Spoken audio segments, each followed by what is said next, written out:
Today's video will install BONOSS with spacer for the old BMW E chassis.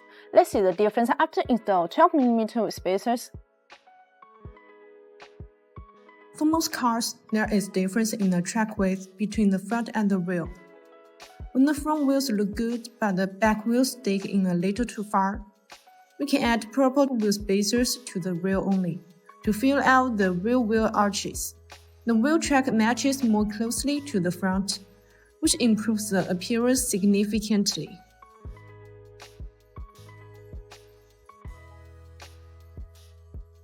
When choosing wheel spacers for BMW, good quality ones are quite important. Good quality wheel spacers must be made of good material. The industrially recognized material for BONOSS wheel spacer is aluminum alloy. Usually two types of aluminum alloy, 6061T6 and 7075T6.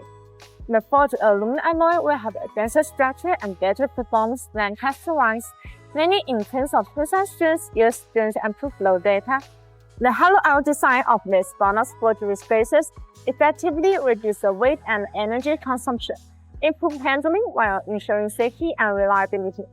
And the back of these BONOSS BMW wheel spacers are designed with disassembly groove. You can easily remove wheel spacer with a flathead screwdriver. When removing the wheel spacer, place a screwdriver into the groove and then simply apply force at an angle. You can separate the wheel spacer from axle hub easily without damaging the surface of those spacers.